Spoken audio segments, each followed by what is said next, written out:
Hello guys, welcome to my YouTube channel. This is me Tanu. I hope you all are doing well. In this video, we will study about types of literature review. In my previous video, I have explained about introduction to review of literature, meaning of literature review, definition of literature review, importance of literature review and purpose of literature review.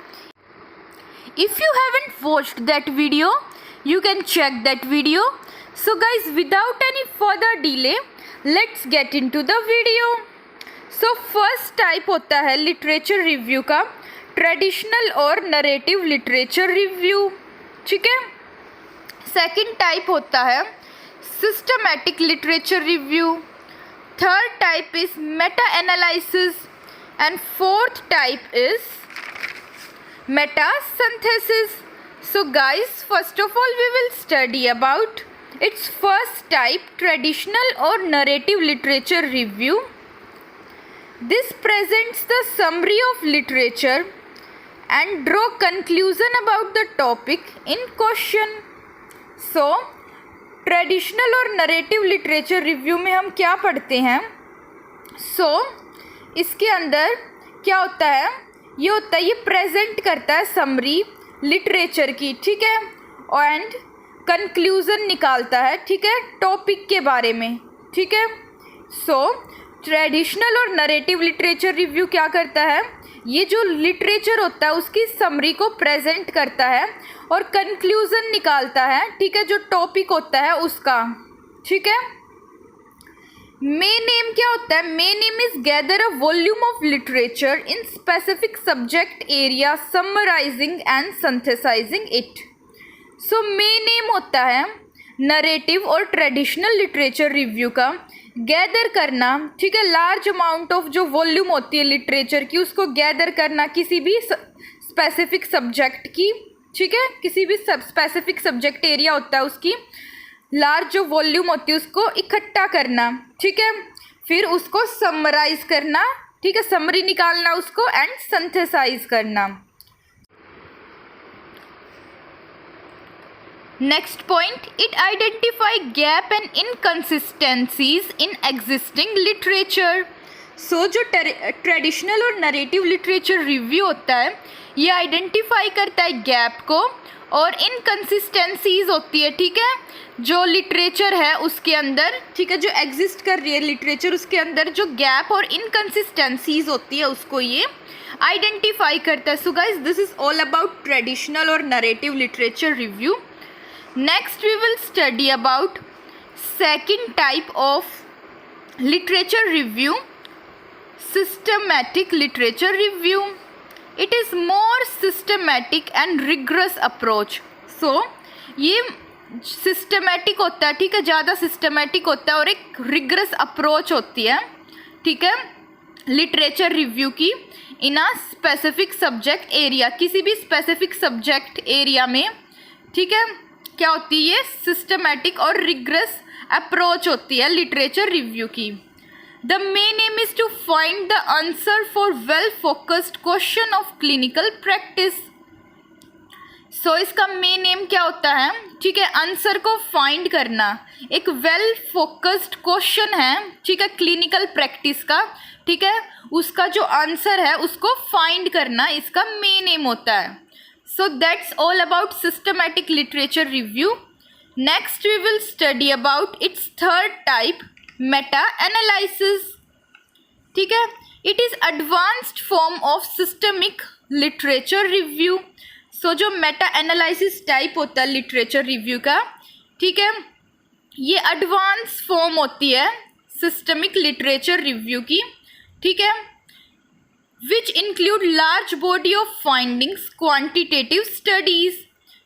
जो Meta analysis होता है ये include करता है, ठीक है, जो quantitative studies होती है उनकी लार्ज बॉडी में जो फाइंडिंग्स होती है, ठीक है, लार्ज अमाउंट में जो फाइंडिंग्स होती है उसको इंक्लूड करता है क्वांटिटेटिव स्टडीज़ की.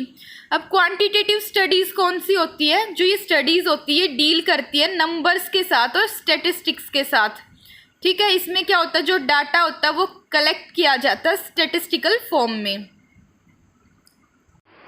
सो गाइस, क्वांटिटेटिव स्टडीज़ कौन सी होती है? इसके अंदर क्या होता है, ये डील करती है नंबर्स के साथ और स्टेटिस्टिक्स के साथ, ठीक है।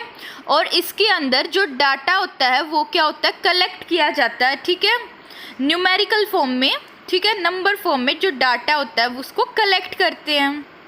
Main aim is to involve the findings of several quantitative studies on single subject area and carry out statistical computations on them using standardized statistical techniques and procedure.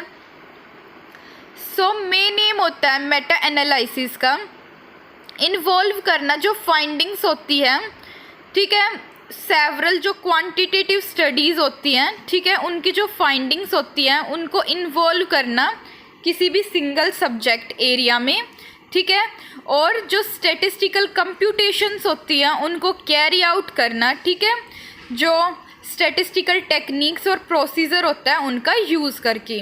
So guys, क्या होता है main M Meta analysis का, जो several quantitative studies होती है, ठीक है, उनकी जो फाइंडिंग्स होती हैं उसको इन्वॉल्व करना, ठीक है, किसी भी सिंगल सब्जेक्ट एरिया में, ठीक है, और जो स्टैटिस्टिकल कंप्यूटेशंस होती है उनको कैरी आउट करना, ठीक है, जो स्टैंडर्डाइज्ड स्टैटिस्टिकल टेक्निक्स और प्रोसीजर होता है उनका यूज़ करके। So next we will study about last type of literature review, that's meta synthesis. It is non statistical technique, ठीक है, ये नॉन स्टैटिस्टिकल टेक्निक होती है, ठीक है, use to integrate, evaluate, interpretate the finding of multiple quantitative research studies.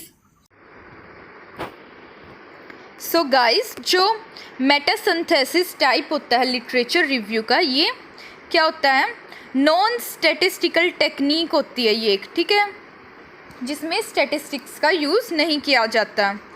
Use किया जाता है इसका इंटीग्रेट करने के लिए, इवेल्युएट करने के लिए, इंटरप्रिटेट करने के लिए जो फाइंडिंग्स होती है मल्टीपल रिसर्च स्टडीज़ की उनको, ठीक है, जो फाइंडिंग्स होती है मल्टीपल जो क्वांटिटेटिव रिसर्च स्टडीज़ होती हैं उनको इंटीग्रेट, इवेल्युएट, इंटरप्रिटेट करने के लिए इसका यूज़ किया जाता है, ठीक है।